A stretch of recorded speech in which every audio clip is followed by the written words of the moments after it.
എല്ലാവർക്കും നമസ്കാരം. ഞാൻ Sreelatha Jayachandran. നമ്മൾ ഇന്ന് ഇവിടെ പറയാൻ പോകുന്നതെന്ന് പറഞ്ഞാൽ അസിംപ്റ്റോട്ടിക് നൊട്ടേഷനെ കുറിച്ചാണ്. അസിംപ്റ്റോട്ടിക് നൊട്ടേഷൻ എന്ന് പറയുമ്പോൾ അത് മാത്തമാറ്റിക്കൽ റെപ്രസെന്റേഷൻ ആണ്. റൺ ടൈം പെർഫോമൻസിന്റെ മാത്തമാറ്റിക്കൽ റെപ്രസെന്റേഷന് വേണ്ടിയിട്ടാണ് അസിംപ്റ്റോട്ടിക് നൊട്ടേഷൻ യൂസ് ചെയ്യുന്നത്. ഇത് നമ്മൾ 3 മെത്തേഡ് യൂസ് ചെയ്ത് പറയുന്നുണ്ട്. ഫസ്റ്റ് വൺ എന്ന് പറയുന്നത് best case, average case and west case. Okay, best case, average case and west case. ഇനി നമുക്ക് ഓരോന്നും എങ്ങനെയാന്ന് നോക്കാം. ഈ അസിംപ്റ്റോട്ടിക് നൊട്ടേഷൻ എന്ന് പറയുന്നത് നമ്മുടെ ഇൻപുട്ടിനെ ബേസ് ചെയ്തിട്ടാണ് ഇരിക്കുന്നത്. ഇപ്പൊ സപ്പോസ് നമുക്ക് ഇൻപുട്ട് ഇല്ല എന്നുണ്ടെങ്കിൽ എന്തായിരിക്കും, അത് കോൺസ്റ്റന്റ് ടൈമിലായിരിക്കും അത് വർക്ക് ചെയ്യുന്നത്. അല്ല എന്നുണ്ടെങ്കിൽ നമ്മൾ ഇൻപുട്ട് കൊടുക്കുന്നുണ്ടെന്നുണ്ടെങ്കിൽ ആ ഇൻപുട്ടിനെ ബേസ് ചെയ്തിട്ടായിരിക്കും ഇത് വർക്ക് ചെയ്യുന്നത്. ഓക്കെ, നമ്മളിവിടെ എഫ് എൻ എന്നും ജി എൻ എന്നും രണ്ട് ഫംഗ്ഷൻ പറയുന്നുണ്ട് അല്ലെ. അതെന്താന്ന് വെച്ചാൽ എഫ് എൻ എന്ന് പറയുമ്പോൾ running time of on operation is computed as F N. G N പറഞ്ഞു കഴിഞ്ഞാൽ അത് ഒന്നുകിൽ അപ്പർ ബൗണ്ടിനെ അല്ലെങ്കിൽ ലോവർ ബൗണ്ടിനെ ബേസ് ചെയ്തിട്ടായിരിക്കും അത് പോകുന്നത്. പിന്നെ പറയേണ്ട ഒരു കാര്യം എന്ന് പറയുന്നത് ഈ റണ്ണിങ് ടൈം എന്ന് പറയുന്നത് ലീനിയർ ആയിട്ടായിരിക്കും ഇൻക്രീസ് ചെയ്യുന്നത്. അതേസമയം നമ്മൾ ബാക്കിയുള്ള സെക്കൻഡ് ഓപ്പറേഷൻ എന്ന് പറയുന്നത് എന്തായിരിക്കും, എക്സ്പോണന്റ് ആയിട്ടായിരിക്കും അത് ഇൻക്രീസ് ചെയ്യുന്നത്. ഓക്കെ, അപ്പൊ നമ്മൾ പറഞ്ഞു അൽഗോരിതം ഇത് കാൽക്കുലേറ്റ് ചെയ്യാൻ വേണ്ടിയിട്ട് നമ്മളിവിടെ 3 ടൈപ്പ് മെത്തേഡ് യൂസ് ചെയ്യുന്നുണ്ട്. ഫസ്റ്റ് വൺ എന്ന് പറയുന്നത് ബെസ്റ്റ് കേസ്, സെക്കൻഡ് വൺ പറയുന്ന ആവറേജ് കേസ്, തേർഡ് വൺ പറയുന്നത് വേസ്റ്റ് കേസ്. ഇവിടെ നമ്മൾ ബെസ്റ്റ് കേസ് പറഞ്ഞാൽ minimum time required for program execution, അതായത് മിനിമം ടൈം വെച്ചിട്ടായിരിക്കും അത് കാൽക്കുലേറ്റ് ചെയ്യുന്നത്. ഓക്കെ, ആവറേജ് കേസ് പറഞ്ഞാൽ average time required for program execution.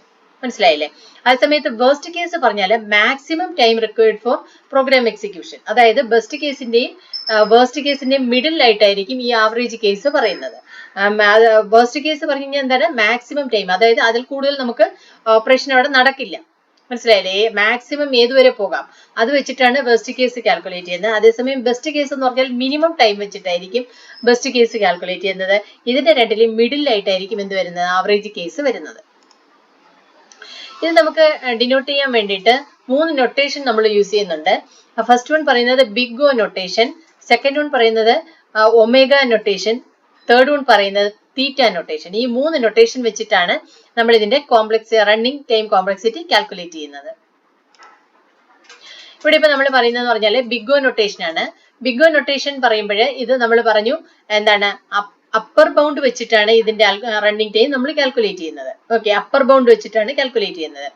അതായത് ഇതിൽ ചെയ്യുന്നതെന്ന് പറഞ്ഞാൽ വേസ്റ്റ് കേസ് ടൈം കോംപ്ലക്സിറ്റി ആണ് നമ്മളിവിടെ യൂസ് ചെയ്യുന്നത്. അതായത് ഏറ്റവും മാക്സിമം ടൈം അല്ലെ, മാക്സിമം ടൈം എത്ര നമ്മൾ ഉപയോഗിക്കുന്നുണ്ട് എന്നുള്ളത് വെച്ചിട്ടാണ് ഇത് കാൽക്കുലേറ്റ് ചെയ്യുന്നത്.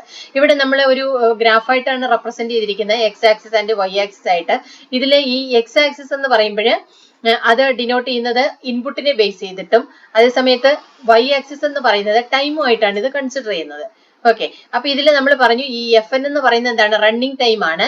അതുപോലെ ഈ ജി എൻ എന്ന് പറയുന്നത് എന്താണ്, അപ്പർ ബൗണ്ട് ആണ്. ഓക്കെ, അപ്പൊ നമ്മൾ ഈ വേസ്റ്റ് കേസ് കാൽക്കുലേറ്റ് ചെയ്യുന്ന സമയത്ത് എപ്പോഴും നമ്മൾ ശ്രദ്ധിക്കേണ്ട ഒരു കാര്യം എന്ന് പറഞ്ഞാൽ ഈ എഫ് എന്നിനേക്കാളും എപ്പോഴും ജി എൻ എന്ന് പറയുന്നത് ഗ്രേറ്റർ ആയിരിക്കും. മനസ്സിലായോ? എന്തുകൊണ്ടാണ് ഇതെന്ന് പറയുന്നത്, ജി എൻ എന്ന് പറയുന്നത് എന്താണ്, അപ്പർ ബൗണ്ട് ബേസ് ചെയ്തിട്ടാണ് പറയുന്നത്. അതേസമയം എഫ് എൻ എന്ന് പറയുന്നത് റണ്ണിങ് ടൈം ആണ്.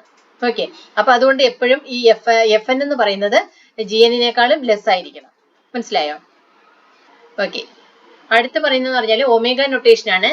ഒമേഗ റെപ്രസെന്റ് ചെയ്യുന്നത് നമുക്കറിയാം, ഈ സിമ്പലാണ് യൂസ് ചെയ്യുന്നത്. അപ്പൊ ഇവിടെ ഒമേഗ നൊട്ടേഷൻ, അതായത് ഒമേഗ ഓഫ് എൻ എന്ന് പറയുന്നത് എന്താണ്, ലോവർ ബൗണ്ടിനെ ബേസ് ചെയ്തിട്ടാണ് ഇതിന്റെ റണ്ണിങ് ടൈം കാൽക്കുലേറ്റ് ചെയ്യുന്നത്.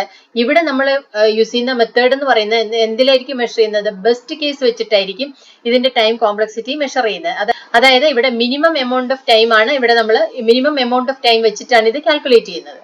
ഓക്കെ, അപ്പൊ ഇവിടുത്തെ ഗ്രാഫ് മാറി കണ്ടോ.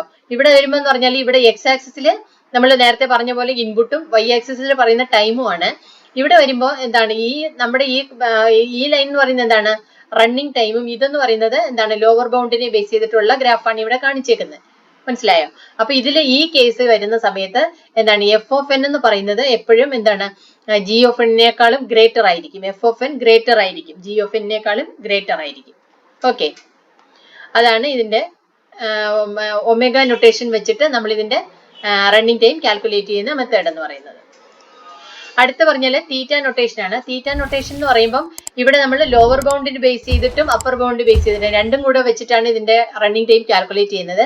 ഇത് റെപ്രസെന്റ് ചെയ്യുന്നത് ഇങ്ങനെയാണ്. ഇവിടെയും സെയിം തന്നെയാണ്. ഈ ഗ്രാഫിക്കൽ റെപ്രസെന്റേഷനിൽ വൈ ആക്സിസ് എന്ന് പറയുന്ന ടിയും ടൈമും, അതുപോലെ എക്സ് ആക്സിസ് എന്ന് പറയുന്നത് എന്തായിരിക്കും, ഇൻപുട്ടിനെ ബേസ് ചെയ്തിട്ടായിരിക്കും പറയുന്നത്. അപ്പൊ ഇവിടെ എന്താണ് രണ്ട് കണ്ടീഷനും പറയുന്നുണ്ട് കണ്ടോ. ഇത് അപ്പർ ബൗണ്ടും പറയുന്നുണ്ട്, ലോവർ ബൗണ്ടും പറയുന്നുണ്ട്. അപ്പൊ ഈ അപ്പർ ബൗണ്ടിനും ലോവർ ബൗണ്ടിനും മിഡിലായിരിക്കും എന്ത് പറയുന്നത്, റണ്ണിങ് ഫംഗ്ഷൻ പറയുന്നത്, അതായത് FON പറയുന്നത്. അപ്പൊ ഈ 3 മെത്തേഡ് യൂസ് ചെയ്തിട്ടാണ് നമ്മൾ ഇതിലെ റണ്ണിങ് ടൈം നമ്മൾ കാൽക്കുലേറ്റ് ചെയ്യുന്നത്. ഓക്കെ, അപ്പൊ ഇന്ന് പറഞ്ഞ വീഡിയോ എല്ലാവർക്കും മനസ്സിലായി കാണുമെന്ന് തന്നെയാണ് ഞാൻ വിചാരിക്കുന്നത്. അപ്പൊ എല്ലാവരും മറക്കാതെ ചെയ്യേണ്ട ഒരു കാര്യമുണ്ട്. സബ്സ്ക്രൈബ് ചെയ്യാനും ലൈക്ക് ചെയ്യാനും ഷെയർ ചെയ്യാനും മറന്നു പോരുത്. ആരെങ്കിലും സബ്സ്ക്രൈബ് ചെയ്യാൻ മറന്നുപോയിട്ടുണ്ടെങ്കിൽ ഇപ്പൊ തന്നെ സബ്സ്ക്രൈബ് ചെയ്തേക്കാം. അതുപോലെ നിങ്ങളുടെ അഭിപ്രായങ്ങളൊക്കെ കമന്റിലൂടെ അറിയിക്കുക. ഓക്കെ, നമുക്ക് വീണ്ടും പുതിയൊരു വീഡിയോ ആയിട്ട് വീണ്ടും കാണാം. Okay, by.